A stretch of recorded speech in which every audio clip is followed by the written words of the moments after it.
friends, time for another Robert Munch story. Who likes Robert Munch? Chicken, do you like Robert Munch? Yes, he does. Robert Munch is a funny author, and that's why I like him. Two really big reasons, well, three big reasons why I like Robert Munch. Funny stories, great illustrations by Michael Marchenko, and that's who we've got working with Robert Munch on this story.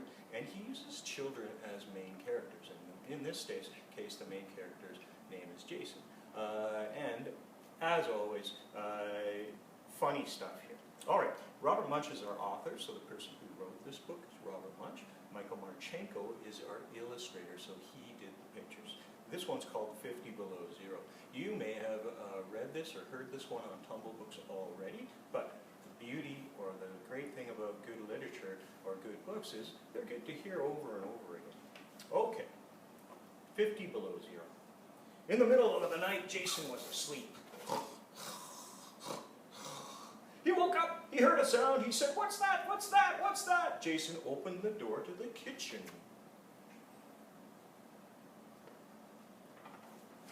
And there was his father, who walked in his sleep. He was sleeping on top of the refrigerator. Jason yelled, "Papa, wake up!" His father jumped up, ran around the kitchen 3 times, and went back to bed. Jason said, "This house is going crazy." And he went back to bed. Jason went to sleep. He woke up. He heard a sound. He said, "What's that? What's that? What's that?" He opened the door to the kitchen. No one was there. He opened the door to the bathroom. No one was there. That was Jason's dad sleeping on top of the refrigerator. Silly. That's what I like about Robert Munch. He is silly. And there was his father, sleeping in the bathtub. Jason yelled, "Papa, wake up!" His father jumped up, ran around the bathroom 3 times, and went back to bed. Jason said, "This house is going crazy." But he was too tired to do anything about it, so he went back to bed. Jason went to sleep. He woke up. He heard a sound. He said, "What's that? What's that? What's that?" He opened the door to the kitchen. No one was there. He opened the door to the bathroom. No one was there. He opened the door to the garage. There's his dad sleepwalking. And there was his father, sleeping on top of the car. Jason yelled, "Woo, Papa, wake up!" His father jumped up, ran around the car 3 times, and went back to bed. Jason said, "This house is going crazy." But he was too tired to do anything about it, so he went back to bed. Jason went to sleep.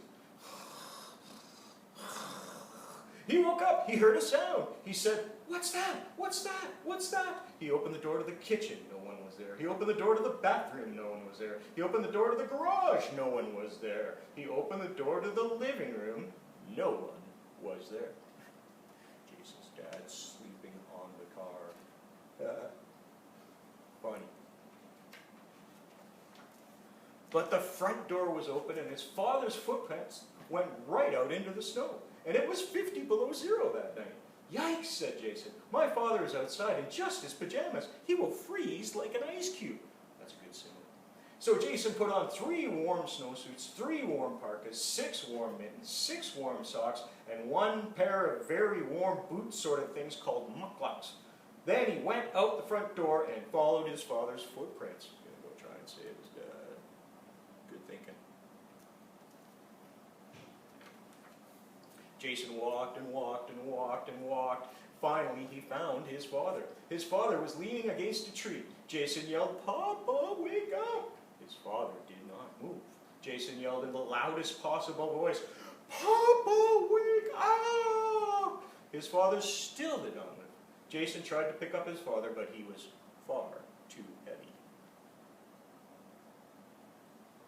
Leaning up against the tree, frozen.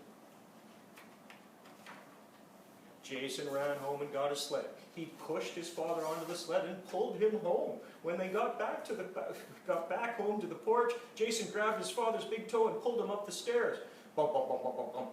He pulled him across the kitchen floor. Scritch, scritch, scritch, scritch, scritch. Then Jason put his father in the tub and turned on the warm water. The tub filled up. Glug, glug, glug, glug, glug, glug, glug, glug. There he is pulling his father up the stairs. Good one. Jason's father jumped up and ran around the bathroom 3 times and went back to bed. Jason said, "This house is going crazy. I am going to do something. So he got a long rope and tied one end to his father's bed and one end to his father's big toe. Jason went to sleep. He woke up, he heard a sound. He said, "What's that? What's that? What's that?" He opened the kitchen door. Jason's dad sleepwalking again. And there was his father stuck in the middle of the floor. "Good," said Jason. "That is the end of the sleepwalking. Now I can get to sleep." In the middle of the night, Jason's mother was asleep. She woke up. She heard a sound. She said, "What's that? What's that? What's that?" She opened the door to the kitchen. There's Jason's dad. He's all tied up because Jason tied him down. It was Jason sleeping on top of the refrigerator because he sleepwalked like his dad too. Like father, like son. That's a great little story there.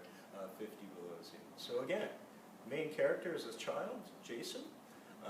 They also have characters in the mom and dad. So there's only really 3 main characters in this story. The setting is in Jason's house.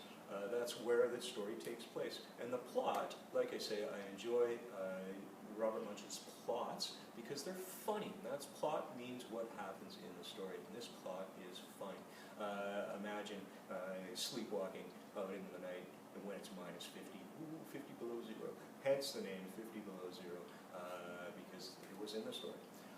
Excellent. I hope you enjoyed this one. Now go ahead and go do the questions that I have assigned to you in classroom for this story. Thank you.